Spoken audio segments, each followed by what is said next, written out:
എല്ലാവർക്കും ആദര നമസ്കാരം. നമ്മുടെ കുഞ്ഞുങ്ങൾക്ക് ഇതെന്താ പറ്റിയത്? ഇന്ന് നമ്മളെല്ലാം പരസ്പരവും അവനവനോട് തന്നെയും ചോദിക്കുന്നൊരു ചോദ്യമല്ലേ ഇത്? നിങ്ങൾക്കറിയാം, ഋതുചക്രങ്ങൾ കാലം തെറ്റി സഞ്ചരിക്കുന്നു. നമ്മുടെ നാടിൻ്റെ പാരമ്പര്യവും സംസ്കാരവും ഒപ്പം മാറുന്നു. കൂട്ടുകുടുംബത്തിൻ്റെ അഭാവം കുഞ്ഞുങ്ങളുടെ മാനസികവും ശാരീരികവും ആത്മീയമായ വളർച്ചയെ വല്ലാതെ ബാധിച്ചിരിക്കുന്നു. ടെക്നോളജിയുടെ വളർച്ച ബന്ധങ്ങൾക്കും സൗഹൃദങ്ങൾക്കും പുതിയ മാനങ്ങൾ തേടിക്കൊണ്ടിരിക്കുന്നു. ആധികാരിക ഒട്ടുമില്ലാത്ത സോഷ്യൽ മീഡിയയുടെ അതിപ്രസരം ശരിയേത് തെറ്റേത് എന്ന് തിരിച്ചറിയാൻ പറ്റാത്ത വിധം കലുഷിതമായിരിക്കുന്നു. സ്നേഹവും സഹോദര്യവും അന്യമാകുന്നു. എല്ലാം നേരെയൊക്കെ എളുപ്പമല്ല, എങ്കിലൊരു ശ്രമം. കുഞ്ഞുങ്ങളോടൊപ്പം രക്ഷിതാക്കളും അധ്യാപകരും മനഃശാസ്ത്രജ്ഞരും നിയമപാലകരും ഭരണകർത്താക്കളും സാമൂഹ്യ പ്രവർത്തകരും ഒരു കുടക്കീഴിൽ ഒരുമിച്ച് പ്രവർത്തിച്ച് ഇതിനൊരു പരിഹാരം തേടുക മാത്രമാണ് ഒരു പോംവഴി. നമ്മുടെ സമൂഹത്തെ മാറ്റിമറിക്കാൻ കെൽപ്പുള്ള ഓൺലൈൻ പ്ലാറ്റ്ഫോമിലൂടെ തന്നെ ഇത്തരമൊരു കൂട്ടായ്മ സൃഷ്ടിച്ച് വളർന്നു വരുന്ന ഭാവി വാഗ്ദാനമായ നമ്മുടെ കുഞ്ഞുങ്ങളെ ഉത്തമ പൗരന്മാരാക്കി വളർത്തുക എന്ന ലക്ഷ്യത്തോടെ രൂപം കൊണ്ട സ്ഥാപനമാണ് കോഴിക്കോട് കേന്ദ്രമായി പ്രവർത്തിക്കുന്ന ഇൻബൈറ്റ് അക്കാദമി. വിദ്യാലയങ്ങളിൽ നിന്ന് നമുക്ക് ലഭിക്കുന്ന അറിവ് കൊണ്ട് മാത്രം ഈ ലോകത്തിലെ മാറ്റങ്ങൾ ഉൾക്കൊള്ളാൻ ഇന്നത്തെ പാഠ്യപദ്ധതി പര്യാപ്തമല്ല. വിദ്യാലയങ്ങളിൽ നിന്ന് ലഭിക്കുന്ന അറിവുകൾക്കൊപ്പം നമ്മുടെ കുഞ്ഞുങ്ങളെ ഒപ്പം ചേർത്ത് നിർത്തി ഈ ലോകത്തിലെ മാറ്റങ്ങളെ കൃത്യതയോടെ നിരീക്ഷിക്കാനും അവയ്ക്കൊപ്പം സഞ്ചരിക്കാനും അവരെ പര്യാപ്തമാക്കുന്ന തരത്തിൽ ഈ കൂട്ടായ്മ സൃഷ്ടിച്ചെടുത്ത ഒരു സമഗ്ര വികസന പദ്ധതിയിലൂന്നി മാത്രമാണ് ഇൻബൈറ്റ് അക്കാദമി സഞ്ചരിക്കുക. ഓരോരുത്തർക്കും ലഭിച്ച വരമാണ് ഈ ജന്മം. അത് പാഴാക്കാതെ അർത്ഥപൂർണമാക്കി ശാന്തിയോടും സമാധാനത്തോടും ജീവിച്ച് പ്രകൃതിക്കും പ്രപഞ്ചത്തിനും സ്വർഗതുല്യമായ ഒരു അനുഭൂതി സൃഷ്ടിച്ചെടുക്കാൻ ഈ തലമുറയ്ക്കും വരുന്ന തലമുറയ്ക്കും നമ്മളിലൂടെ സാധ്യമാവട്ടെ. ഇൻബൈറ്റ് അക്കാദമിയുടെ ആദ്യ വെബിനാർ പ്രശസ്ത വിദ്യാഭ്യാസ വിദഗ്ധനും സൈക്കോളജിസ്റ്റുമായ professor doctor CN Balakrishnan Nambiar നയിക്കുന്നു. ഇന്നത്തെ വിദ്യാർത്ഥി സമൂഹം നേരിടുന്ന മാനസികവും ശാരീരികവുമായ വെല്ലുവിളികൾ എന്ന വിഷയത്തെ അടിസ്ഥാനമാക്കി മാതാപിതാക്കൾക്ക് മാത്രമുള്ള ഈ പാരൻറ്റിംഗ് സെഷനിലേക്ക് ഏവർക്കും സ്വാഗതം. വെബിനാറിലെ വിഷയാവതരണത്തെ അടിസ്ഥാനമാക്കി സംശയം ചോദിക്കാൻ അവസരമുണ്ടാകും. ഒരു മണിക്കൂറിനുള്ളിൽ മറുപടി പറയാൻ സാധിക്കാത്ത ചോദ്യങ്ങൾക്ക് തുടർ വെബിനാറുകളിലൂടെ അദ്ദേഹം മറുപടി നൽകും. കൂടാതെ വെബിനാറിൽ പങ്കെടുത്ത മാതാപിതാക്കൾക്ക് ഇതേ വിഷയത്തിലുള്ള അവരുടെ അഭിപ്രായങ്ങൾ എഴുതിയോ ഓഡിയോ അല്ലെങ്കിൽ വീഡിയോ രൂപത്തിലോ പോസ്റ്റ് ചെയ്യാനും അവസരമുണ്ടായിരിക്കും. വിദ്യാഭ്യാസ വിദഗ്ധരും സൈക്കോളജിസ്റ്റുകളും അടങ്ങുന്ന ഒരു പ്രത്യേക പാനൽ തിരഞ്ഞെടുക്കുന്ന മികച്ച ലേഖനങ്ങൾക്ക് പ്രത്യേക സമ്മാനങ്ങൾ നൽകുകയും അവ വെബ് പ്ലാറ്റ്ഫോമിൽ പ്രസിദ്ധീകരിക്കുകയും ചെയ്യും. ഏറ്റവും മികച്ചതെന്ന് പാനൽ അംഗീകരിച്ച അവതാരകർക്ക് പ്രത്യേക വെബിനാർ നയിക്കാനും അവസരമൊരുക്കുന്നുണ്ട്. ഡോക്ടർ ബാലകൃഷ്ണൻ നമ്പ്യാർ സാറിനെ ഹാർദമായി ഈ വെബിനാറിലേക്ക് സ്വാഗതം ചെയ്യുന്നു. കൂടാതെ ഈ വെബിനാറിൽ പങ്കെടുക്കാനെത്തിയ എല്ലാവരെയും സ്വാഗതം ചെയ്യുന്നു. എല്ലാവർക്കും ഒരിക്കൽ കൂടി നമസ്കാരം.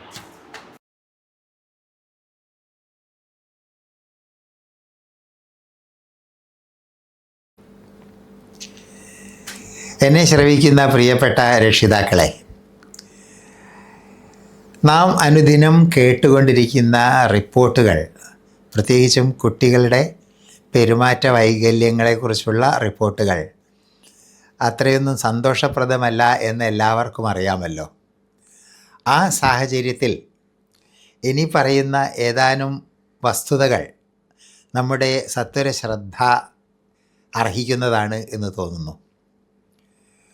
കുടുംബ സാഹചര്യത്തെ, ഏതൊരു കുട്ടിയും ജനിച്ചു വീഴുന്നത് കുടുംബത്തിലേക്കാണല്ലോ. കുടുംബ സാഹചര്യത്തെ മനഃശാസ്ത്ര ദൃഷ്ടിയിൽ മാട്രിക്സ് എന്നൊരു വാക്ക് ഉപയോഗിച്ചാണ് വിശേഷിപ്പിക്കുന്നത്. മാട്രിക്സ് എന്ന് പറഞ്ഞാൽ മൗൾഡ്, മലയാളത്തിലെ അച്ച് എന്ന് പറയും, വാർത്തെടുക്കാൻ ഉപയോഗിക്കുന്ന മൗൾഡ്. അപ്പോൾ ഒരു വ്യക്തിയുടെ വ്യക്തിത്വം രൂപപ്പെടുന്നത് കുടുംബ പശ്ചാത്തലത്തിലാണ് എന്നാണ് ആ പറഞ്ഞതിൻ്റെ സത്ത. അതും മനഃശാസ്ത്ര ദൃഷ്ട്യാ പറയട്ടെ, ലോകത്തിലുള്ള എല്ലാ മനഃശാസ്ത്രജ്ഞന്മാരും ഒരു കാര്യത്തിൽ ഏകാഭിപ്രായക്കാരാണ്. പല കാര്യത്തിലും അഭിപ്രായ വ്യത്യാസമുണ്ട്. ഇപ്പോൾ ഇൻ്റലിജൻസിൻ്റെ ഡെഫിനിഷന് 123 ഡെഫിനിഷൻ പരിശോധിച്ചിട്ട് തമാശയായിട്ട് പറഞ്ഞിട്ടുണ്ട് അത്രേ, intelligence is what intelligence test measures എന്ന്. വിറ്റ്മർ എന്ന് പറഞ്ഞ ആൾ പറഞ്ഞ വിറ്റാണത്. അതുപോലെ പേഴ്സണാലിറ്റിക്ക് ഈ 164 ഡെഫിനിഷൻ പരിശോധിച്ചിട്ടാണ് ആൽപോർട്ട് എന്ന് പേരുള്ള ആൾ അദ്ദേഹത്തിൻ്റെ ഡെഫിനിഷൻ ഉണ്ടാക്കിയത്. പലതിനും പല അഭിപ്രായം പറയുന്ന മനഃശാസ്ത്രജ്ഞന്മാർ ലോകത്തെവിടെയുള്ളവർ ഒരു കാര്യത്തിൽ ഏകാഭിപ്രായക്കാരാണ്. അതെന്താണെന്ന് വെച്ചാൽ കുട്ടികളുടെ വ്യക്തിത്വം രൂപപ്പെടുന്നത് ആദ്യത്തെ 3 വയസ്സ് കാലഘട്ടത്തിലാണ്. ഈ പീരിയഡിനെ critical period, imprinting period, flexible period, formative period, foundation period, sensitive period എന്നൊക്കെ വിശേഷിപ്പിക്കുന്നുണ്ട്. അർത്ഥം വ്യക്തമാണല്ലോ. ക്രിട്ടിക്കൽ പീരിയഡ് എന്ന് പറഞ്ഞാൽ നിർണായകമായ കാലഘട്ടം എന്നാണ്. പലരും ധരിക്കും ഈ കാലഘട്ടത്തിലുള്ള അനുഭവങ്ങൾ ഓർമ്മിക്കില്ലല്ലോ, 3 വയസ്സ് വരെ എന്താ നമ്മുടെ ജീവിതത്തിൽ സംഭവിച്ചത് ഓർമ്മിക്കില്ലല്ലോ. എന്നാൽ അങ്ങനെയല്ല. ആധുനിക ന്യൂറോ ബയോളജിക്കൽ സൈക്കോളജിയിൽ നടന്ന ഗവേഷണങ്ങൾ പറയുന്നത് നമ്മുടെ കുട്ടിക്കാലത്തുള്ള ഏർലി ചൈൽഡ്ഹുഡിലുള്ള അനുഭവങ്ങളൊക്കെ നമ്മുടെ മസ്തിഷ്കത്തിലെ ന്യൂറോണുകളിൽ ഇംപ്രിൻ്റ് ചെയ്യപ്പെടുന്നുണ്ട്. അതിനാണ് ഇംപ്രിൻറ്റിങ് പീരിയഡ് എന്ന് പറയുന്നത്. മുദ്രണം ചെയ്യപ്പെടുന്നുണ്ട്. RNA തന്മാത്രകളായി, പ്രോട്ടീൻ തന്മാത്രകളായി ഈ അനുഭവങ്ങൾ അവിടെ നിക്ഷേപിക്കപ്പെടുന്നുണ്ട്. അപ്പോൾ ഞാൻ പറഞ്ഞത് എന്തിനാണെന്ന് വെച്ചാൽ, ഇത് കണ്ടുപിടിച്ചത് വൈൽഡർ പെൻഫീൽഡ് എന്ന് പേരുള്ള ഒരു ന്യൂറോ സർജനാണ്. അത് ഞാൻ ആ വിശദാംശത്തിലേക്ക് പോകുന്നില്ല, നമുക്ക് ഒരുപാട് കാര്യങ്ങൾ സംസാരിക്കാനുള്ളത് കൊണ്ട്. അപ്പോൾ ഈ കാലഘട്ടത്തിലുള്ള അനുഭവങ്ങൾ ഓർമ്മിക്കാൻ പറ്റുന്നില്ലെങ്കിലും നമ്മുടെ മസ്തിഷ്കത്തിൽ അത് മൈക്രോ ചിപ്പുകൾ, നമ്മുടെ മൊബൈൽ ഫോണിലെ മൈക്രോ ചിപ്പുകളിൽ നമുക്ക് വീഡിയോസൊക്കെ സൂക്ഷിച്ച മാതിരി മസ്തിഷ്കത്തിൽ സൂക്ഷിച്ചു വെച്ചിട്ടുണ്ട്. ഇത് ഇക്കാലത്തെ ന്യൂറോ കെമിക്കൽ പ്രോസസ്സസിനെ കുറിച്ച് നടക്കുന്ന ഗവേഷണങ്ങൾ സംശയരഹിതമായിട്ട് തെളിയിച്ച കാര്യമാണ്. അപ്പോൾ ഈ കാലത്തുള്ള അനുഭവങ്ങൾ സ്കൂളിൽ നിന്ന് കിട്ടുന്നതല്ലല്ലോ, അയൽക്കാരിൽ നിന്ന് കിട്ടുന്നതല്ല. മിക്കവാറും 3 വയസ്സ് വരെയുള്ള അനുഭവങ്ങൾ അച്ഛനമ്മമാരുടെ സ്വാധീനം കൊണ്ടാണ്. അപ്പോൾ അവിടെ നമ്മൾ കുട്ടികൾക്ക് കൊടുക്കുന്ന അനുഭവം അതെങ്ങനെയുള്ള അനുഭവങ്ങളാണെന്ന് വളരെ നിർണായകമായ അനുഭവം. അതാണ് ക്രിട്ടിക്കൽ പീരിയഡ് എന്ന് പറയുന്നത്. ഞാൻ കൂട്ടത്തിൽ ഒന്നുകൂടി പറയട്ടെ, താല്പര്യമുള്ളവർക്ക് വിശദമായിട്ട് പഠിക്കാം. എറിക് എച്ച് എറിക്സൺ എന്നു പേരുള്ള ഒരു അമേരിക്കൻ മനഃശാസ്ത്രജ്ഞൻ, അദ്ദേഹത്തിന് ഞാൻ അതിശയോക്തി പറയല്ല, അദ്ദേഹം ആദ്യത്തെ 18 മാസം കാലം, അതായത് 1.5 വയസ്സ് കാലത്തെ അദ്ദേഹം പറയുന്നത്, വിശേഷിപ്പിക്കുന്നത് ട്രസ്റ്റ് വേഴ്സസ് മിസ്ട്രസ്റ്റ് എന്നൊരു ക്രൈസിസ് അനുഭവിക്കുന്ന കാലമാണ്. ട്രസ്റ്റ് എന്ന് പറഞ്ഞാൽ വിശ്വാസം. ആരിലുള്ള വിശ്വാസം? ആരുമായിട്ടാണ് കുട്ടി നിരന്തരം ഇടപഴകുന്നത്? വീട്ടിലെ അമ്മയാണ്.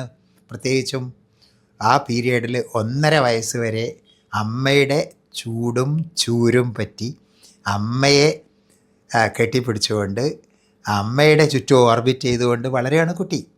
അപ്പോൾ അമ്മ റെഗുലർ, കൺസിസ്റ്റൻറ്റ് ഒക്കെ ആണെങ്കിൽ, പ്രഡിക്റ്റബിളാണ് അമ്മയുടെ ബിഹേവിയറെങ്കിൽ, അമ്മ എങ്ങനെയാണ് പ്രവർത്തിക്കാന്ന് അമ്മയ്ക്ക് തോന്നിയ മാതിരി ഒരിക്കൽ വളരെ പ്ലസൻ്റായിട്ട്, പിന്നീട് ഒരിക്കൽ വളരെ ഇറിറ്റബിൾ ആയിട്ടൊക്കെ പെരുമാറുമ്പോൾ കുട്ടിക്ക് അമ്മയിലുള്ള വിശ്വാസം നഷ്ടപ്പെടും. മുഖത്ത് നോക്കി കള്ളം പറഞ്ഞോ നീ എന്ന് പറഞ്ഞ് ഒരടി കൊടുക്കുകയാണ് അമ്മ.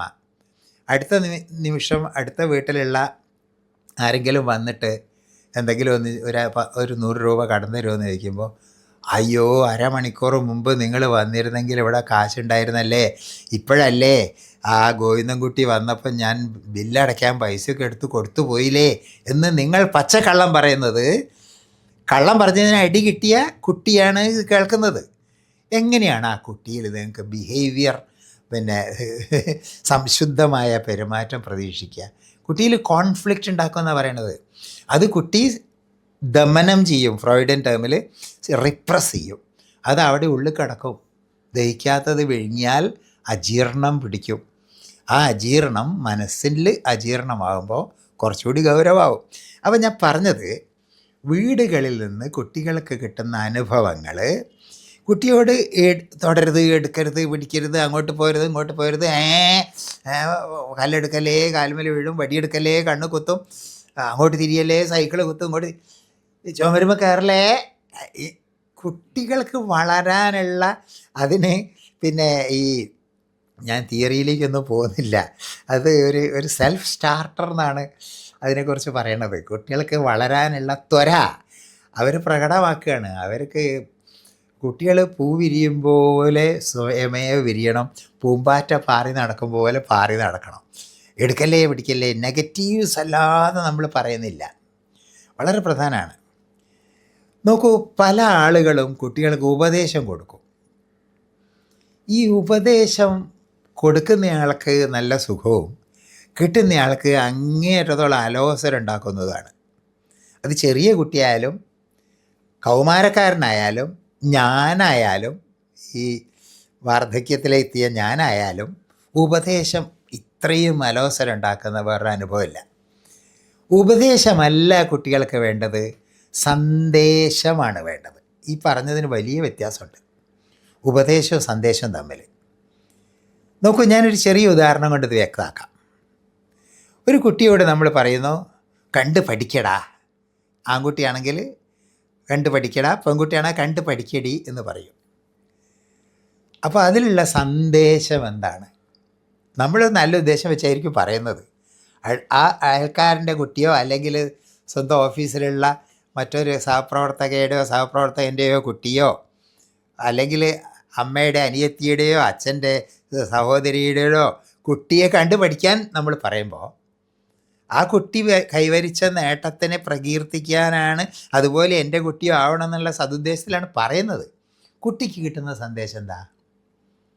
നീ കൊള്ളില്ല, അവൻ യോഗ്യനാണ്, അല്ലെ അവൾ യോഗ്യയാണ് സന്ദേശമാണ് കിട്ടുന്നത്. സന്ദേശം അങ്ങേയറ്റത്തോളം നെഗറ്റീവായി. പറയുകയാണെങ്കിൽ പറയേണ്ടത് കണ്ട് പഠിക്കല്ലേ കുഞ്ഞ് എന്നാണ്. അത് വളരെ പ്രധാനമാണ്. ഓരോ കുട്ടിക്കും ആ കുട്ടിയുടേതായ വിരലടയാളമുണ്ട്. ആ കുട്ടിയുടേത് മാത്രമായ വേർപ്പിൻ്റെ ഗന്ധമുണ്ട്. പ്രപഞ്ചത്തിൽ ഒരാളുടെ വേർപ്പിൻ്റെ ഗന്ധം വേറൊരാൾക്കില്ല. പോലീസിനായ കള്ളനല്ലാണ്ട് കള്ളൻ്റെ ഏട്ടനെയും അച്ഛനെയും പോയി പിടിച്ച ചരിത്രമില്ല. അതിൻ്റെ അർത്ഥം നമ്മുടെ ബയോകെമിസ്ട്രി വ്യത്യാസം ഉണ്ടെന്നല്ലേ. നമ്മുടെ കണ്ണിൻ്റെ ഐറിസ് ഡയഫ്രമാതിരി പ്രപഞ്ചത്തിൽ വേറൊരാൾക്കില്ല. കോടാനുകോടി മനുഷ്യന്മാരില്ലേ. അപ്പോൾ കണ്ട് പഠിക്കാൻ പറയുന്നതിലും വലിയ അർത്ഥശൂന്യമായ സന്ദേശം വേറെ ഇല്ല. നെഗറ്റീവാണ്, ആബ്സല്യൂട്ട്ലി നെഗറ്റീവ്. ഞാൻ തമാശയായിട്ട് ഈ വിശ്വാമിത്രൻ ശ്രീരാമനെ വിളിച്ചുണർത്തിയ ഒരു സംഭവം ഉണ്ട്. ഈ താടകാവധത്തിന് കൊണ്ടുപോയതാ. ആ കൊണ്ടുപോയ സമയത്ത് ഈ കൗമാരപ്രായത്തിലുള്ള ബാലനാണല്ലോ ഈ ശ്രീരാമനെ രാവിലെ വിളിച്ചുണർത്തേണ്ടത് എങ്ങനെയാണ്? കുട്ടി ഉണരുന്നില്ല. എങ്ങനെയാണ് വിളിച്ചുണർത്തേണ്ടതെന്ന് ഈ പ്രാപഞ്ചികനായിരുന്നില്ലല്ലോ ഈ വിശ്വാമിത്ര മഹർഷി, അദ്ദേഹത്തിന് അറിയില്ല. അപ്പോൾ അദ്ദേഹം ഇങ്ങനെ ധ്യാനനിരതനായപ്പോൾ അമ്മ എങ്ങനെയാണ് വിളിച്ചുണർത്തുന്നതെന്ന് ഓർമ്മ വന്നു എന്നാണ്. അമ്മ എങ്ങനെയാണ് വിളിച്ചുണർത്തിയത് നിങ്ങളൊക്കെ കേട്ടതാണ്, ഞാനത് ചൊല്ലി ചീത്തയാക്കുന്നില്ല. MS സുബ്ബലക്ഷ്മി അത് അവരുടെ ആത്മാവ് എന്നോട് പൊറുക്കില്ല ഞാനത് ചൊല്ലിയാൽ. എന്നാലും ഞാൻ പറയാം വേർഡ്സ്. കൗസല്യ സുപ്രജ രാമ എന്നാണ് വിളിക്കുന്നത്, ദുഷ്പ്രജ എന്നല്ല, അശ്രീകരമേ എന്നല്ല. സുപ്രജ രാമ പൂർവസന്ധ്യാ പ്രവർത്തതേ. കിഴക്കേ സന്ധ്യാകാശത പ്രകാശിച്ചു വരുന്നു. ഉത്തിഷ്ഠോത്തിഷ്ഠ രാജേന്ദ്ര, ഉത്തിഷ്ഠ ഗരുഡധ്വജ, ഉത്തിഷ്ഠ കമലാകാന്ത, ത്രൈലോക്യം മംഗളം ഗുരു. ഇതിനേക്കാൾ ഉദാത്തമായ എന്ത് സന്ദേശമാണ് ഒരമ്മയ്ക്ക് മകനെ വിളിച്ചുണർത്തുമ്പോൾ കൊടുക്കാനുള്ളത്? നാളെ രാജാവാകേണ്ട മകനല്ലേ. കർത്തവ്യം ദൈവമാന്തികം, ഈശ്വര ഇച്ഛ അനുസരിച്ച് കർത്തവ്യം അനുഷ്ഠിക്കേണ്ടവനല്ലേ. അത് ഉത്തിഷ്ഠ രാജേന്ദ്ര, ഉത്തിഷ്ഠ ഗരുഡധ്വജ, ത്രൈലോക്യം മംഗളം ഗുരു. 3 ലോകത്തിനും ത്രൈലോക്യം മംഗളം ചെയ്യാൻ വേണ്ടി അല്ലയോ മകനെ ഉണർന്ന് എഴുന്നേൽക്കൂ. ഇതിനേക്കാൾ ഉദാത്തമായ സന്ദേശം എന്താ? നമ്മളെങ്ങനെയാണ് കുട്ടികളെ വിളിച്ചുണർത്തുന്നത്? സൂര്യൻ ഉദിച്ച് അവിടെ എത്തി ഇവിടെ എത്തി എന്നൊക്കെ പറയുന്ന ആളുകളില്ലേ. എത്ര പരിതാപകരമാണ്. നമ്മളെ കുട്ടിക്ക് എന്ത് സന്ദേശമാണ് കിട്ടുന്നത് നിങ്ങളൊന്ന് ആലോചിക്കാൻ വേണ്ടി ഞാനിത് പറഞ്ഞു എന്നേ ഉള്ളൂ. അങ്ങനത്തെ സന്ദേശമൊന്നും അല്ല കുട്ടിക്ക് വേണ്ടത്. കുട്ടിക്ക് നല്ല സന്ദേശം കിട്ടണം. ഈയിടെ നമ്മുടെ, ഞാൻ സ്കൂളിൻ്റെ പേരൊന്നും പറയുന്നില്ല, ഞാൻ ആരെയും ടാർണിഷ് ചെയ്യാൻ ആഗ്രഹിക്കുന്നില്ല. ഒരു കുട്ടി സ്കൂളിലെ റാഗിങ് കാരണം അവനെ ക്ലോസറ്റിലൊക്കെ മുഖം പിടിച്ച് താഴ്ത്തി സഹിക്കാൻ വയ്യാതെ ആ കുട്ടി ബിൽഡിങ്ങിൻ്റെ മുകളിൽ നിന്ന് ചാടി ആത്മഹത്യ ചെയ്തത് നമ്മുടെ മാധ്യമങ്ങളൊക്കെ ആഘോഷിച്ചൊരു വാർത്തയാണല്ലോ. ഈ വാർത്തയിൽ തുടർന്ന് ചർച്ചകളിൽ ഇടയ്ക്കൊക്കെ ഒന്ന് കാണാൻ ഇട വന്നു ടി വിയിൽ. അതിൽ പറയുന്നത് ആ കുട്ടിയുടെ സ്കൂളിലുണ്ടായ ദുരനുഭവങ്ങളെ അമ്മ അറിയുന്നത് കുട്ടിയുടെ കൂട്ടുകാരുടെ ഇൻസ്റ്റാഗ്രാം മെസ്സേജ് പുറത്ത് വന്നപ്പോൾ മാത്രമാണ്. അമ്മയോട്, സ്വന്തം അമ്മയോട് കുട്ടിക്കുണ്ടായ വിദ്യാലയത്തിലോ വിദ്യാലയത്തിന് പുറത്തോ ഉണ്ടായ, മറ്റുള്ളവരിൽ നിന്നോ ഉണ്ടായ അസംതൃപ്തമായ അനുഭവം ഷെയർ ചെയ്യാൻ, കമ്മ്യൂണിക്കേറ്റ് ചെയ്യാൻ, ഇംഗ്ലീഷ് പറഞ്ഞാൽ കമ്മ്യൂണിക്കേറ്റ് ചെയ്യാൻ അവസരമുണ്ടായിരുന്നില്ല എന്നും, എന്തുകൊണ്ടുണ്ടായില്ല, നമ്മൾ കണ്ണ് തുറന്ന് ശ്രദ്ധിക്കേണ്ട ഒരു കാര്യമാണ്. എന്തുകൊണ്ടുണ്ടായില്ല? അത് വളരെ ചിന്തോദ്ദീപകമായ ഒരു ചോദ്യമാണ്, നിങ്ങളോടുള്ള ചോദ്യമാണ്. കുട്ടിക്കുള്ള പ്രശ്നങ്ങൾ അമ്മയോട് പറയുന്നതിൽ കുട്ടിക്ക് വിഘാതമായി നിന്ന കുടുംബ അന്തരീക്ഷം എന്ത് നമ്മൾ ശ്രദ്ധിക്കണം, അത് വിലയിരുത്തണം. മാത്രമല്ല, അമ്മ എന്തുകൊണ്ട് ഇത് ചോദിച്ചില്ല എന്ന് അമ്മമാരോട് ഞാൻ ചോദിക്കുകയാണ്. അച്ഛനും അമ്മയും എന്തുകൊണ്ട് വിദ്യാലയത്തിലെ അനുഭവങ്ങൾ കുട്ടിയോട് ചോദിച്ചില്ല? കുട്ടിയുടെ മുഖം ഒന്ന് വാടിയാൽ തിരിച്ചറിയേണ്ടേ അമ്മ? കുട്ടി സ്കൂളിൽ നിന്ന് തിരിച്ചു വരുമ്പം മ്ലാനതയുണ്ടെങ്കിൽ അത് തിരിച്ചറിയാൻ കഴിയാത്ത അമ്മയെ അമ്മ എന്ന് വിളിക്കാമോ? ഞാൻ പറയുന്നത് നിങ്ങൾക്ക് അരോചകമാകുന്നുണ്ടെങ്കിൽ ഉദ്ദേശശുദ്ധിയെ മാനിച്ചുകൊണ്ട് നിങ്ങൾ എന്നോട് ക്ഷമിക്കുക, പറയാതിരിക്കാൻ വയ്യ. എന്തുകൊണ്ട് ഈ സാഹചര്യമുണ്ടായി? കമ്മ്യൂണിക്കേഷൻ. വീടുകളിൽ സൈക്കോളജിയിൽ ഞങ്ങൾ പറയുക ക്വാളിറ്റി ടൈം എന്നാണ്. ക്വാളിറ്റി ടൈം ഇല്ലാതായിക്കൊണ്ടിരിക്കുന്നൊരു സാഹചര്യം, ഒരു ദുരവസ്ഥ ഇപ്പോൾ നിലനിൽക്കുന്നുണ്ട്. എന്താ ഈ ക്വാളിറ്റി ടൈം? അച്ഛനും അമ്മയും മക്കളും എല്ലാവരും കൂടി കൂടുമ്പോൾ എല്ലാവരും ആഹ്ലാദിക്കുന്ന സമയത്തിനാണ്. അതൊരു ഉത്സവം പോലെയാണ്. അച്ഛനും അമ്മയും മക്കളും എല്ലാവരും കൂടിയാൽ ആകെ ശബ്ദവും വേളവും അങ്ങോട്ടും ഇങ്ങോട്ടും കളിയാക്കലും, എന്തൊരു നല്ല അന്തരീക്ഷമാണ്. അങ്ങനെ ഒരു അന്തരീക്ഷം എത്ര വീടുകളിലുണ്ട്? ആത്മപരിശോധന നടത്തേണ്ടതാണ്. എത്ര വീടുകളിൽ അങ്ങനെ ഒരു അന്തരീക്ഷം? ഇത് പരസ്പരം മാന്തുക, ചൊറിയുക, പിന്നെ മാന്തി കീറുക, അങ്ങനെ പറയണം. അത് കുറ്റപ്പെടുത്തിക്കൊണ്ടേയിരിക്കുക. അത്തരം സന്ദേശമാണോ കുട്ടിക്ക് കിട്ടേണ്ടത്? കുട്ടിക്ക് എല്ലാം തുറന്ന് പറയാം എൻ്റെ പ്രശ്നങ്ങൾ. Communication, that's very important. അത് കുട്ടിയുടെ മുഖത്ത് നമുക്ക് വായിച്ചെടുക്കാൻ പറ്റും. ബോഡി ലാംഗ്വേജ് നമ്മൾ പറയുമല്ലോ, ശരീരഭാഷയിൽ നിന്ന് കുട്ടി അനുഭവിക്കുന്ന സംതൃപ്തവും അസംതൃപ്തവുമായ അനുഭവങ്ങളെ നമുക്ക് നിരീക്ഷിക്കാൻ പറ്റും. അത് പറ്റുന്നില്ലെങ്കിൽ അത് നമ്മുടെ പരാജയമായി നമ്മൾ അംഗീകരിച്ചേ തീരും. പിന്നെ നമ്മൾ കുറ്റപ്പെടുത്തുന്ന നമ്മുടെ കയ്യിലുണ്ടെങ്കിലേ നമുക്ക് കൊടുക്കാൻ പറ്റൂ. നിങ്ങൾ എന്നോട് 100 രൂപ വായ്പ ചോദിച്ചാൽ 500 രൂപയെങ്കിലും എൻ്റെ കയ്യിലുണ്ടായാലേ എനിക്ക് 100 രൂപ, അറ്റ്ലീസ്റ്റ് 200 രൂപയെങ്കിലും എൻ്റെ കയ്യിലുണ്ടെങ്കിൽ എനിക്ക് 100 രൂപ നിങ്ങൾക്ക് തരാൻ പറ്റുള്ളൂ. ഞാനിത് പറഞ്ഞത് നമ്മൾ ചെയ്തുകൊണ്ടിരിക്കുകയും കുട്ടികളോട് ചെയ്യരുത് എന്ന് പറയുകയും ചെയ്യുന്ന സാഹചര്യം ഒരുപാടുണ്ട്. നമ്മളൊക്കെ ചെയ്തുകൊണ്ടിരിക്കുക. എൻ്റെ കയ്യിൽ ഇവിടെ ഷെൽഫിലൊരു പുസ്തകമുണ്ട്, ഞാൻ വേണം ഇപ്പോൾ എടുത്ത് കാണിച്ചു തരാം. ഗിൽമർ എന്ന് പേരുള്ള ആളെ എഴുതിയ സൈക്കോളജി എന്ന് പേരുള്ള വലിയൊരു പുസ്തകമാണ്, എൻ്റെ ഷെൽഫിലുണ്ട്. ഗിൽമർ എഴുതിയ അമേരിക്കക്കാരനാണ്. അതിൽ ഒരു കൗമാരക്കാരൻ, ഞാൻ ഈ കമ്മ്യൂണിക്കേഷൻ്റെ കാര്യമാണ് പറയുന്നത്, ഒരു കൗമാരക്കാരനും അവൻ്റെ അനിയത്തിയും അച്ഛനും അമ്മയും ഡൈനിങ് ടേബിളിലിരുന്ന് ഭക്ഷണം കഴിച്ചുകൊണ്ടിരിക്കുകയാണ്. ഡൈനിങ് ടേബിളിലിരിക്കുന്നതിന് വേണ്ടിയാണല്ലോ. ഭക്ഷണം കഴിച്ചുകൊണ്ടിരിക്കുമ്പോൾ ഈ അച്ഛൻ മകനെ എന്തോ ഒന്ന് ഉപദേശിച്ചു. കൗമാരക്കാരനാണല്ലോ. ഉടനെ മകൻ്റെ ചോദ്യം അച്ഛൻ്റെ മുഖത്തേക്ക്, what right you have to advise me എന്നാ. അപ്പോൾ അച്ഛൻ അത് ഷോക്കായി. അച്ഛൻ ചോദിച്ചു, why my child, you mean I don't have an right to advise you? എന്താ മോനെ, എന്നെ ഉപദേശിക്കാൻ എനിക്ക് യാതൊരു അർഹതയില്ലേ? ഐ മീൻ ഇറ്റ് എന്നാണ് ചെക്കൻ്റെ മറുപടി. ഐ മീൻ ഇറ്റ് എന്നാണ്, അത് തന്നെ ഞാൻ ഉദ്ദേശിച്ചത്. അപ്പോൾ അമ്മ ഇടപെടുമല്ലോ, നമ്മുടെ കുടുംബം ആരെങ്കിലും അമ്മ ഇടപെട്ട് ചോദിച്ചു, എന്താണ് അങ്ങനെയൊക്കെ സംസാരിക്കുന്നത്? അപ്പോൾ ഈ കൗമാരക്കാരൻ മറുപടി പറയാണ്, I heard him advise my sister yesterday. എന്തായിരുന്നു മോളെ അച്ഛൻ നിനക്ക് തന്ന ഉപദേശം എന്നല്ലേ മോളോട് ചോദിക്കുക. മോൾക്ക് ഓർമ്മയില്ല. എന്തായിരുന്നു ഹേ നിങ്ങൾ കൊടുത്ത ഉപദേശം? അച്ഛനോട് നേരിട്ട് അമ്മ ചോദിക്കുകയാണ്. ഉപദേശം കൊടുത്ത അച്ഛനും അറിയില്ല ഉപദേശം എന്താണ് കിട്ടിയതെന്ന്, ഉപദേശം കേട്ട മകൾക്കും അറിയില്ല. അവസാനം മകനോട് തന്നെ ചോദിക്കുക, എന്തായിരുന്നു മകനെ? ഇത് ഞാൻ ഉണ്ടാക്കി പറയല്ല, ഞാൻ വേണപ്പോൾ എടുത്ത് പേജ് കാണിച്ചു തരും.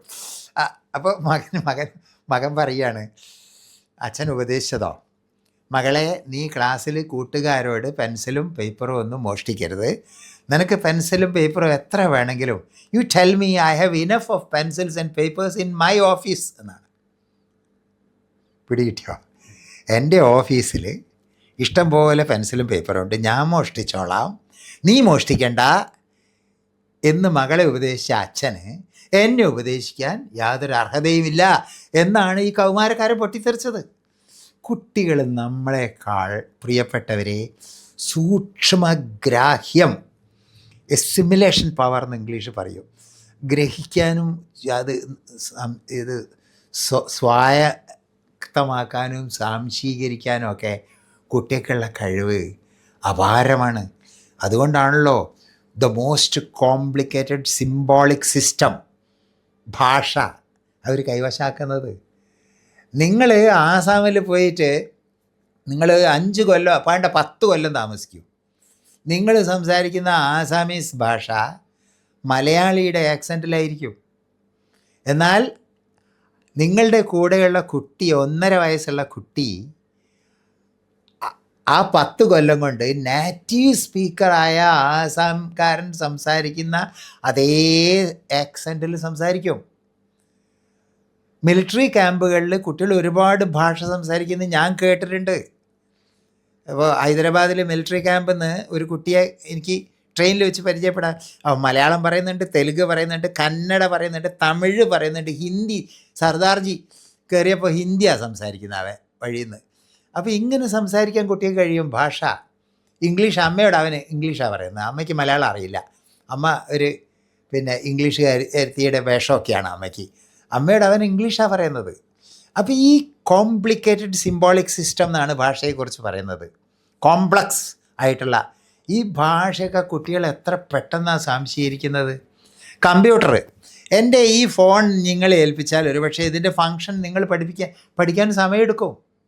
എന്നാൽ ഒരു കുട്ടിക്ക് കൊടുത്ത കുട്ടി ഈ ഞാനിപ്പോൾ പറയാറുണ്ട്, ഈ ലാംഗ്വേജ് അക്വിസിഷൻ ഡിവൈസ് LAD എന്ന് ഒരു മനഃശാസ്ത്രജ്ഞന്മാർ ഈ ലിംഗ്വിസ്റ്റിക് വിദഗ്ധരൊക്കെ പറയുന്ന ഒരു പ്രയോഗമുണ്ട്. ലാംഗ്വേജ് അക്വിസിഷൻ ഡിവൈസ് എന്ന് പറയും. നമ്മളെ മസ്തിഷ്കത്തിൽ ബ്രെയിനിൻ്റെ ലെഫ്റ്റ് ഹെമിസ്ഫിയറിൽ ബ്രോക്കാസ് ഏരിയ, വെർണിക്സ് ഏരിയ എന്നൊക്കെ പറഞ്ഞ ചില ഭാഗങ്ങളുണ്ട്. ആ ഭാഗങ്ങൾ മനുഷ്യന് മാത്രമുള്ളതാണ്, ചിമ്പാൻസിക്ക് പോലും ഇല്ലാത്രേ ഭാഷ പിടിച്ചെടുക്കാനുള്ള.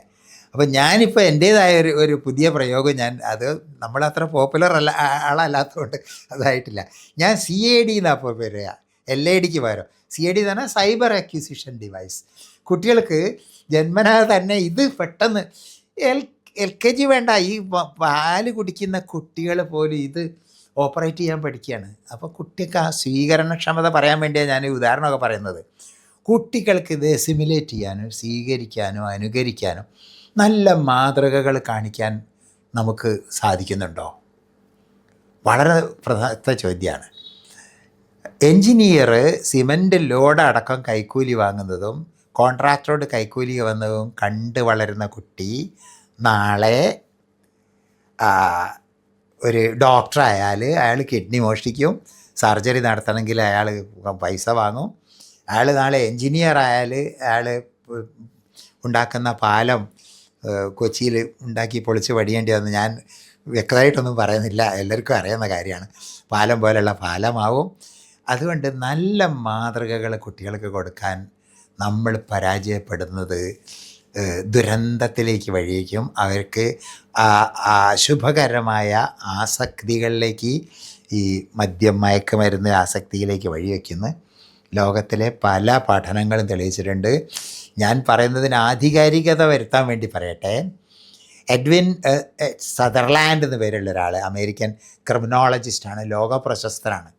അദ്ദേഹത്തിൻ്റെ പ്രിൻസിപ്പിൾസ് ഓഫ് ക്രിമിനോളജി എന്ന പുസ്തകം ലോകത്തിൻ്റെ പല ഭാഗത്തും പാഠപുസ്തകമായിട്ട് യൂണിവേഴ്സിറ്റികളിലൊക്കെ ഞാൻ പഠിച്ച പുസ്തകമാണ്. അതിൽ ഹോം ആൻഡ് ക്രിമിനാലിറ്റി എന്നൊരു ചാപ്റ്റർ തന്നെ ഉണ്ട്. വീട്ടിലെ അന്തരീക്ഷം കുറ്റവാസനയ്ക്ക് എത്രത്തോളം പ്രേരകമാവുന്നു എന്നാണ് അദ്ദേഹം വിശദീകരിക്കുന്നത്. അദ്ദേഹത്തിൻ്റെ പുസ്തകം മാത്രമല്ല, സിറിൽ ബർട്ട് എഴുതിയത് യങ് ഡെലിങ്കൻ്റ് എന്ന് പറഞ്ഞ പുസ്തകമുണ്ട്, ബ്രിട്ടീഷുകാരനാണ്. ആ പുസ്തകത്തിൽ കുടുംബ സാഹചര്യം ക്രിമിനാലിറ്റി എങ്ങനെ ഉണ്ടാക്കുന്നു എന്ന് വിശദീകരിക്കുന്നുണ്ട്. അപ്പോൾ ഞാൻ ആദ്യം പറഞ്ഞ പുസ്തകത്തിൻ്റെ പേര് സദർലാൻഡിൻ്റെ പുസ്തകം പ്രിൻസിപ്പിൾസ് ഓഫ് ക്രിമിനോളജി എന്നാണ്. രണ്ടാമത് യങ് ഡെലിങ്ക്വൻ്റ് എന്ന് പറഞ്ഞ പുസ്തകം. ജുവനൈൽ ഡെലിങ്ക്വൻസി എന്ന് പേരുള്ള ട്രാജനോവിസ്കിയുടെ പുസ്തകമുണ്ട്. നോക്കണം, പല രാജ്യങ്ങളിലുള്ള ആൾക്കാരെ ഞാൻ പറയുന്നത്. ട്രാജനോവിസ്കി എന്ന് പേര് കേട്ടാൽ തന്നെ റഷ്യക്കാരനാണെന്ന് മനസ്സിലായിട്ടുണ്ടാവും. അപ്പോൾ ഈ അമേരിക്ക കുടിയേറിയ റഷ്യക്കാരനാണ്. അപ്പോൾ ഈ ലോകത്തിൻ്റെ പല ഭാഗത്തും ഗവേഷകർ കണ്ടുപിടിച്ചിരിക്കുന്നത് ഈ കുടുംബ സാഹചര്യം cut and thrust of home life എന്നാണ് പറയുന്നത്. കട്ട് ആൻഡ് ത്രസ്റ്റ്, സംഘർഷഭരിതമായ ബ്രോക്കൺ ഹോം എൻവയൺമെൻറ്റ് എന്നൊരു പ്രയോഗമുണ്ട്. ബ്രോക്കൺ ഹോം എന്ന് പറഞ്ഞാൽ ഓട് പൊട്ടിയതല്ല, തറ പൊട്ടിയതല്ല, ചുമര് പൊട്ടിയതല്ല, വൈകാരിക ബന്ധം, അച്ഛനമ്മമാർ തമ്മിലുള്ള വൈകാരിക ബന്ധത്തിന് വിള്ളലേറ്റ കുടുംബത്തിനെയാണ് ബ്രോക്കൺ ഹോം എന്ന് പറയുക. The most fertile ground for criminality.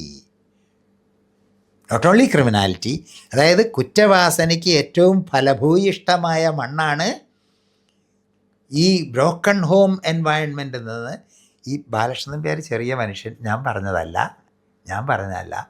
ലോകത്തിൻ്റെ പല ഭാഗത്തും ക്രിമിനൽ സൈക്കോളജിസ്റ്റിൻ്റെ ഗവേഷണങ്ങൾ സംശയരഹിതമായി പ്രഖ്യാപിച്ച ഒരു വസ്തുതയാണിത്. ഇത് നമ്മൾ തിരിച്ചറിയണം. കുട്ടികൾ മയക്കുമരുന്ന് കഴിക്കുന്നത് സിനിമ കണ്ടിട്ടാണ്, അല്ലെ അക്രമം കാണിക്കുന്നത്, അടി കൂടുന്നത് സിനിമ കണ്ടിട്ടാണ്, സോഷ്യൽ മീഡിയ കണ്ടിട്ടാണെന്ന് പറഞ്ഞ് രക്ഷപ്പെടാൻ കഴിയില്ല. അതിന് കുട്ടിക്കാലത്ത് ഏർലി ചൈൽഡ്ഹുഡ് പേഴ്സണാലിറ്റി ഡെവലപ്മെൻറ്റിലെ ഏറ്റവും നിർണായകമായ കാലഘട്ടം, critical period, imprinting period, flexible period, formative period, foundation period എന്നൊക്കെ പറയാൻ കാരണം അതാണ്.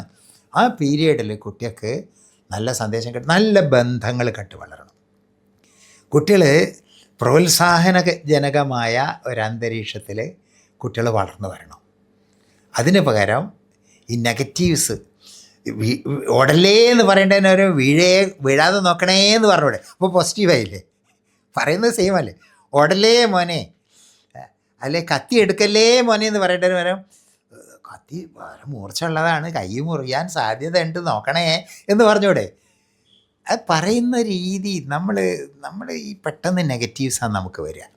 അതെന്താണെന്നറിയില്ല. അപ്പോൾ ഈ കുടുംബ ബന്ധം വളരെ പ്രധാനപ്പെട്ടതാണ്. കുടുംബത്തിൽ ക്വാളിറ്റി ടൈം ഉണ്ടാവണം. പരസ്പരം കുറ്റം പറയേണ്ട സാഹചര്യം പോലും കുട്ടികൾ കേൾക്കാതെ സ്വകാര്യതയിൽ പറയണം. അങ്ങനെയൊക്കെ ഉണ്ടാവും, ചിലപ്പോൾ വിമർശിക്കേണ്ടി വരും. പിന്നെ സ്വന്തം ജീവിത പങ്കാളിയെ മറ്റുള്ളവരുടെ മുന്നിൽ വെച്ച് അപഹസിക്കുന്ന പ്രവണത പല കുടുംബങ്ങളിലും കാണുന്നുണ്ട്.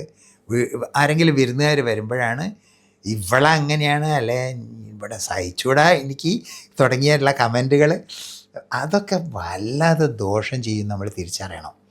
അതൊക്കെ നമ്മുടെ ഈ സ്വകാര്യതയിൽ ചർച്ച ചെയ്യേണ്ട കാര്യങ്ങളാണ്. ഒരിക്കലും ജീവിത പങ്കാളിയെ ന്യായീകരിച്ചുകൊണ്ടല്ലാതെ സംസാരിക്കരുത്. അങ്ങനെയുള്ള ചില ബന്ധങ്ങൾ നോക്കൂ. മാരിറ്റൽ സ്കീസം എന്നൊരു പ്രയോഗമുണ്ട്. പുറമേ നിന്ന് കാണുന്നവർക്ക് നല്ല ബന്ധം, പുറമേ നിന്ന് കാണുന്നവർക്ക് ഒരേ കാർ കയറി അതാ പോണ, സിനിമയ്ക്ക് അതാ പോണ, ബീച്ചിൽ അതാ പോകുന്ന, അടിപൊളി. പക്ഷേ ഉള്ളിൽ ഇങ്ങനെ സമ്മർദ്ദം കൂടിയിട്ട് പൊട്ടിത്തെറിയുടെ വക്കിലെത്തി നിൽക്കുന്ന പല കുടുംബങ്ങളുടെയും സാഹചര്യത്തെ മനഃശാസ്ത്രജ്ഞർ വിശേഷിപ്പിച്ച വാക്കാണ് മാരിറ്റൽ സ്കീസം എന്ന്. അതൊരിക്കലും ഉണ്ടാവാൻ പാടില്ല. അങ്ങനത്തെ ഒരവസ്ഥ. അന്യോന്യം അങ്ങോട്ട് സമർപ്പണം കണ്ട് വേണം കുട്ടികൾ വളരുക. ഭാര്യയുടെ ജീവിതം ഭർത്താവിൻ്റെ ക്ഷേമത്തിന് വേണ്ടിയാണ്, നന്മയ്ക്ക് വേണ്ടിയാണ്. ഭർത്താവിൻ്റെ എല്ലാ ചെയ്തികളും ഭാര്യയുടെ താല്പര്യത്തിന് അനുസൃതമാണ് എന്ന് കണ്ട് വളരുന്ന കുട്ടികളിൽ ക്രിമിനൽ ബിഹേവിയർ ഉണ്ടാവില്ല, ആൽക്കഹോളിസം ഉണ്ടാവില്ല, ഡ്രഗ് അബ്യൂസ് ഉണ്ടാവില്ല, എഗ്രഷൻ തീരെ ഉണ്ടാവില്ല. അതാണ് എനിക്ക് ഈ സന്ദേശത്തിലൂടെ പറയാനുള്ളത്.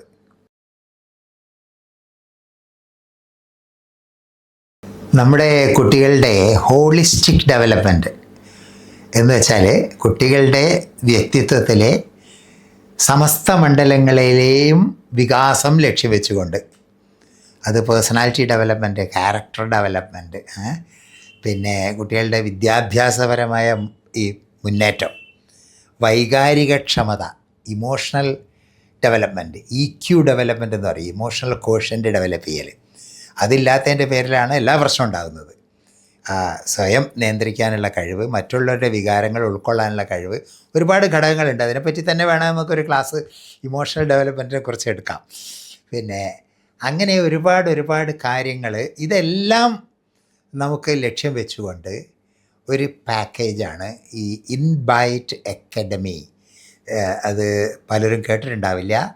അവർ ഇൻബൈറ്റ് അക്കാഡമി എന്ന പേരിൽ ലോഞ്ച് ചെയ്യുന്നത്. അത് നമ്മുടെ കുട്ടികളുടെ സമഗ്ര വികാസത്തിന്, വിദ്യാഭ്യാസപരമായ മുന്നേറ്റത്തിന്, അതായത് സ്കൂൾ വിഷയങ്ങൾ പഠിക്കുന്ന കാര്യത്തിൽ ഊന്നൽ കൊടുക്കുന്നുണ്ട്. കുട്ടികളുടെ പേഴ്സണാലിറ്റി ഡെവലപ്മെൻറ്റിൽ, കരിയർ ഡെവലപ്മെൻറ്റിൽ, ബിഹേവിയറൽ ഡിസോർഡേഴ്സ് ഇല്ലാതാക്കൽ, ലേണിംഗ് ഡിസബിലിറ്റി അഡ്രസ്സ് ചെയ്യുന്നുണ്ട്. അതായത് ഡിസ്ലെക്സിയ, ഡിസ്ഗ്രാഫിയ തുടങ്ങിയ പ്രശ്നങ്ങൾ ഇങ്ങനെ ഒരുപാടുണ്ടല്ലോ.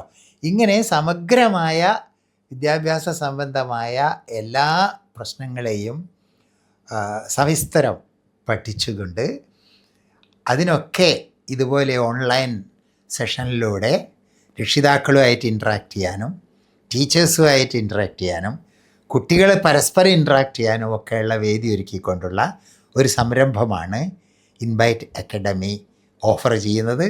അത് നഷ്ടപ്പെടുത്താതെ നമ്മൾ വിനിയോഗിക്കുന്നത് നമ്മുടെ കുട്ടികളുടെ നന്മയ്ക്കും നമ്മുടെ തന്നെ നന്മയ്ക്കും ഫലപ്രദമായ സംഭാവന നൽകും എന്ന് വിശ്വസിക്കുന്നു. കൂട്ടത്തിൽ ഒരു കാര്യം കൂടി പറയട്ടെ. ഇന്ന് ഞാൻ പ്രസൻറ്റ് ചെയ്തതിനെ സംബന്ധിച്ച് നിങ്ങൾക്കുള്ള സംശയങ്ങൾ എന്തുണ്ടെങ്കിലും അത് ചോദിക്കാം. എന്നെക്കൊണ്ട് കഴിയുന്ന രീതിയിൽ എല്ലാ സംശയങ്ങൾക്കും മറുപടി പറയാൻ പറ്റുമെന്നൊന്നും അവകാശപ്പെടുന്നില്ല. എന്നെക്കൊണ്ട് കഴിയുന്ന രീതിയിൽ വിത്തിൻ മൈ ലിമിറ്റേഷൻസ് ഞാനതിന് മറുപടി പറയാൻ ശ്രമിക്കാം.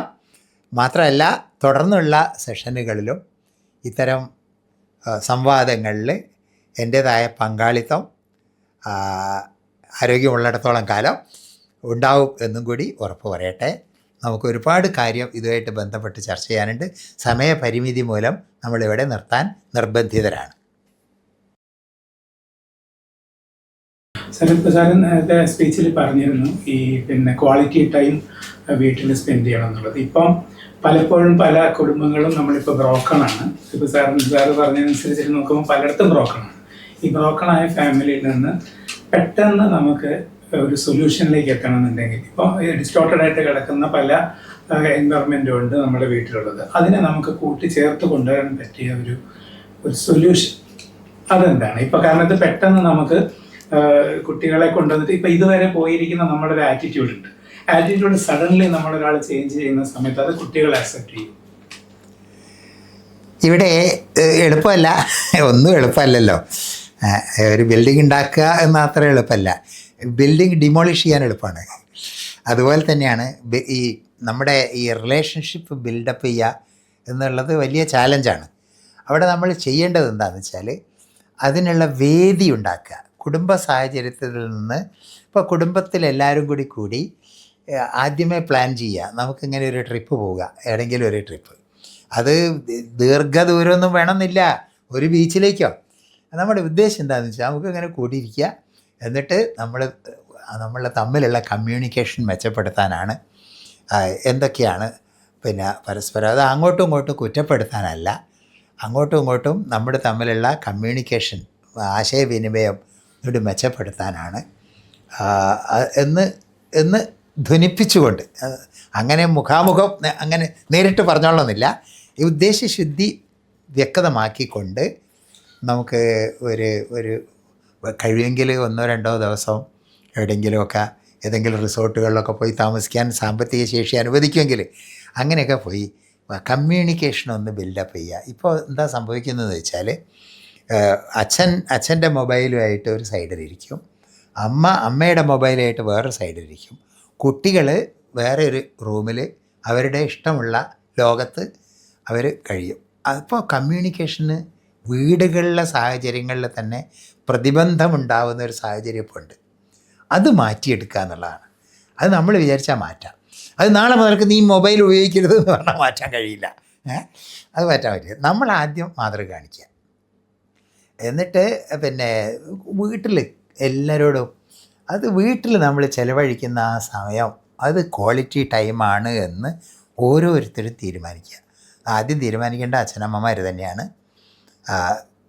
നമ്മളുടെ ഈ ബോഡി ലാംഗ്വേജും നമ്മളുടെ പരസ്പരമുള്ള ആശയവിനിമയവും അനുകരണീയമായി ആണ് എന്ന്, കുട്ടികൾക്ക് അനുകരണീയമാണ് എന്ന്, ശാന്തമായ ഒരു അന്തരീക്ഷമാണ് നമ്മൾ സൃഷ്ടിക്കാൻ ഉദ്യമിക്കുന്നത് എന്ന് എല്ലാവരും ബോധ്യപ്പെട്ടാൽ ക്ലിയറായി. അതാണ് അതിൻ്റെയൊക്കെയുള്ള സ്റ്റെപ്പ്. ഇപ്പോൾ പക്ഷേ നമ്മളിപ്പോൾ ഒരു കുട്ടി എന്ന് പറയുമ്പോൾ ഒന്ന് ഫാമിലിൻ്റെ ഭാഗം, ഒന്ന് സ്കൂളിൻ്റെ ഒരു ഭാഗം, ഒന്ന് സുഹൃത്തുക്കളുടെ ഒരു ഭാഗം, പിന്നെ ഒന്ന് സമൂഹത്തിൻ്റെ ഒരു ഭാഗം. അപ്പോൾ ഇതിൽ എവിടെയാണ് ഒരു കുട്ടിക്ക് അതിൻ്റെ പോരായ്മ വരുന്നത്, അല്ലെങ്കിൽ എവിടെയൊക്കെ ഈ കുട്ടിക്ക് ആ കുട്ടി ഉദ്ദേശിക്കുന്ന രീതിയിൽ നല്ലൊരു പൗരനായിട്ട് വരാൻ സാധിക്കും എന്നുള്ളൊരു കണക്ടിവിറ്റി. ആ കണക്ടിവിറ്റി ഇല്ലാത്തതാണ് ഇന്നത്തെ പ്രശ്നങ്ങൾക്ക് എല്ലാം പ്രോബ്ലം. അതായത് രക്ഷിതാക്കൾ അധ്യാപകരുമായിട്ട് ഇപ്പോൾ ആശയവിനിമയം നടത്തുന്നത് എങ്ങനെയാണെന്ന് വെച്ചാൽ, ഇപ്പോൾ നമ്മുടെ ചുറ്റും കാണുന്നതാണ് ഞാൻ പറയുന്നത്. പ്രോഗ്രസ് കാർഡ് ഒപ്പിടാൻ പോകും, അവിടുന്ന് കുട്ടിയെക്കുറിച്ച് അധ്യാപകർ കുറേ പരാതി പറയും.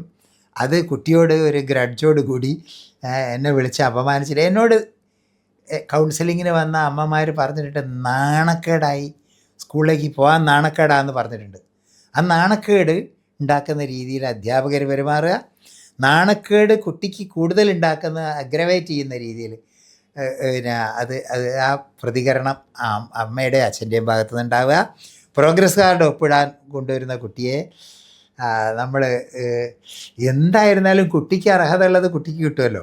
ഞാൻ പഠിച്ച സമയത്തും ഇങ്ങനെയൊക്കെ എനിക്ക് കിട്ടിയിട്ടുണ്ടായിരുന്നുള്ളൂ എന്ന് ഓർമ്മിച്ചുകൊണ്ട് എന്ത് പറ്റി തമാശയിൽക്കൂടാ, നല്ല മാർക്കുണ്ടല്ലോ, 14 മാർക്കില്ലേ, 100ൽ മിടുക്കൻ, തമാശയാക്കുക, പരിഹസിക്കാനല്ല.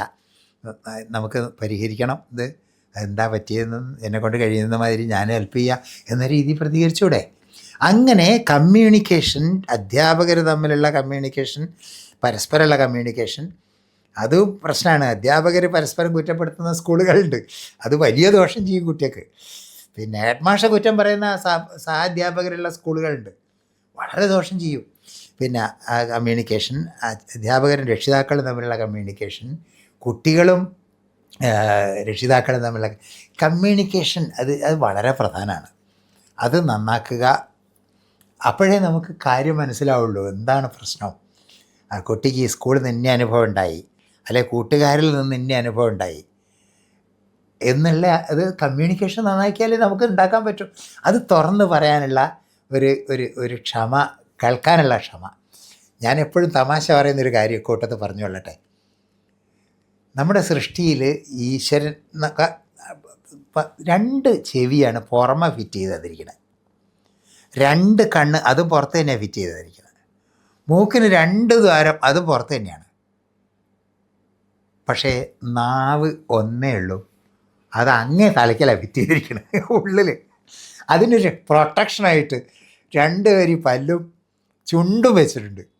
തൃപ്തി പോരാഞ്ഞിട്ടും എന്താ ഇതിൻ്റെ അർത്ഥം? കൂടുതൽ കേൾക്കുക, കൂടുതൽ നിരീക്ഷിക്കുക, മണത്തറിയുക, എന്തിലേക്കുള്ള പോക്ക, എന്താ ഉദ്ദേശം, മണത്തറിയുക, ബി വെരി സെൻസിറ്റീവ്. അപ്പോൾ എന്നിട്ട് പറയേണ്ട സമയത്ത് നോ എന്ന് പറയേണ്ടത് നോ എന്ന് തന്നെ പറയണം, അത് പറയേണ്ട രീതി പറയണം. ചിരിച്ചുകൊണ്ട് നോ എന്ന് പറയരുത്, അത് ഡബിൾ ഏഡിയൻസ് എന്നാണ് അതിന് സൈക്കോളജി പറയുക. നോ എന്ന് കർശനമായി പറയേണ്ടത് ഏന്ന് ചോദിക്കണം, എന്താ പറഞ്ഞത് ചോദിക്കണം, അത് ചോദിക്കേണ്ട രീതി ചോദിക്കുക. അങ്ങനെ ഒരു ഡെവലപ്മെൻറ്റ് നമുക്ക് സാധ്യമാണെന്നാണ് എൻ്റെ വിശ്വാസം.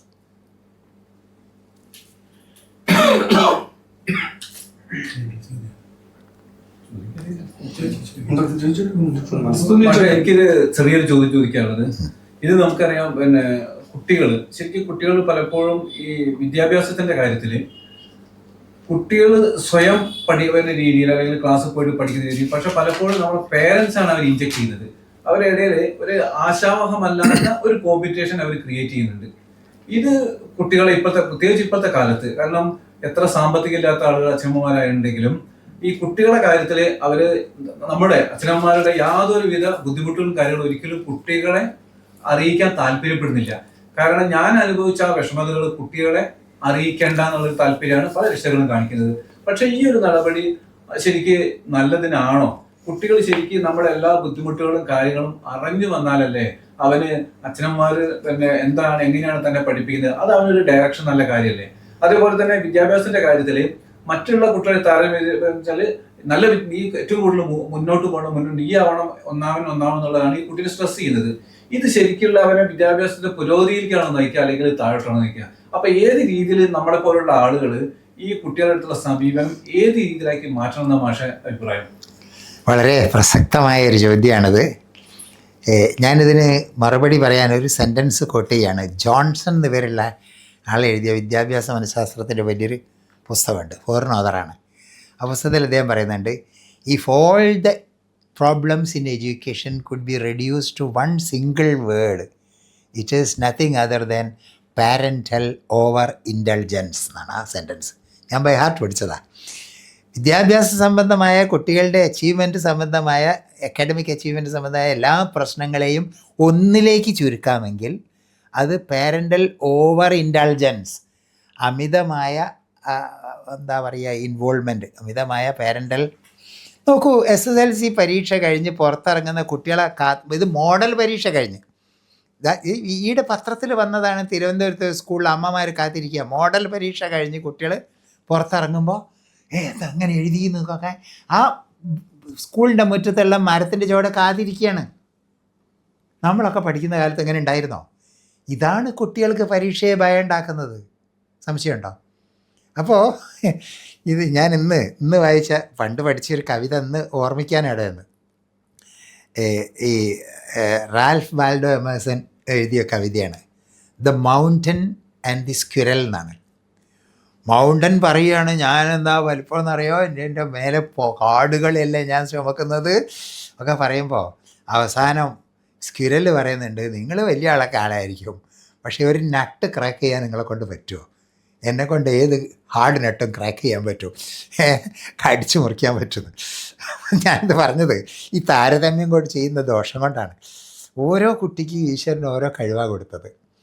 ആദർശ് എന്ന് പേരുള്ള ഒരു ചെറിയ മോൻ ഈ വടക്കേ ഇന്ത്യയിലൊക്കെ പോയിട്ട് പാട്ട് പാടി ലോകത്തെ അത്ഭുതപ്പെടുത്തുകയാണ്. ആ കുട്ടിക്ക് മ്യൂസിക്കൽ ആപ്റ്റിറ്റ്യൂഡ് ഉണ്ട്, അത് ജന്മസിദ്ധമായൊരു കഴിവാണ്. ആ കഴിവിൽ അതുപോലെ മരിച്ചുപോയ ക്ലിൻറ്റ് ചിത്രം വരയ്ക്കുന്ന കാര്യത്തിൽ ക്ലിൻറ്റിനെ ആദർശിനോട് താരതമ്യപ്പെടുത്താൻ എന്തായിരിക്കും? നീ എന്താ അവൻ വരയ്ക്കും പോലെ വരയ്ക്കാത്തത്? നമ്മൾ എമേഴ്സൻ്റെ കവിതയിലേക്കൊന്നും പോണ്ട. നമുക്ക് ചുറ്റും കാണുന്ന ഈ താരതമ്യവും അടുത്ത കുട്ടികളോട് മത്സരിക്കുക, അവനവനോട് തന്നെ മത്സരിക്കാനാണ് കുട്ടികളെ പഠിപ്പിക്കേണ്ടത്, മറ്റുള്ളവരോട് മത്സരിക്കാനല്ല. ഞാനിത് എപ്പോഴും പറയുന്നതാണ്, അവനവനോട് തന്നെ മത്സരിക്കാനേ കുട്ടികളെ പഠിപ്പിക്കാവൂ. കഴിഞ്ഞ പ്രാവശ്യത്തെ എൻ്റെ പെർഫോമൻസിനേക്കാൾ ഇപ്രാവശ്യം ഞാൻ നന്നായി പെർഫോം ചെയ്യും എന്ന് സ്വയം മത്സരിക്കാനും നമുക്ക് ആരോടും മത്സരിക്കാൻ പറ്റില്ല. നമ്മുടെ മഹാകവി പൂന്താനത് പണ്ടേ പറഞ്ഞിട്ടുണ്ട്, കൂടിയല്ല ജനിക്കുന്ന നേരവും കൂടിയല്ല മരിക്കുന്ന നേരവും മധ്യേ ഇങ്ങനെ കാണുന്ന നേരത്ത് മത്സരിക്കുന്നതെന്തിനു നാം വൃഥാ എന്ന് ഞാൻ ഇനിയും നീട്ടുമായിരുന്നു, ശ്വാസം മുട്ടിയിട്ടാണ്. കാരണം വൃഥാ ആണ്.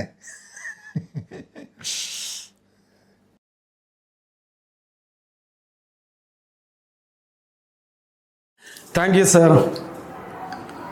ഇന്നത്തെ ഈ വെബിനാറിൽ നമ്മുടെ സമൂഹം നേരിട്ടുകൊണ്ടിരിക്കുന്ന ഗൗരവമായ ഒരു വിഷയം ലളിതമായും സരസമായും ഉദാഹരണ സഹിതം നമ്മൾക്ക് ഏവർക്കും മനസ്സിലാവുന്ന രീതിയിൽ അവതരിപ്പിച്ച ആദരണീയനായ പ്രൊഫസർ ഡോക്ടർ ബാലകൃഷ്ണൻ നമ്പ്യാർ സാറിന് ഹൃദയംഗമായ നന്ദി രേഖപ്പെടുത്തിക്കൊള്ളുന്നു.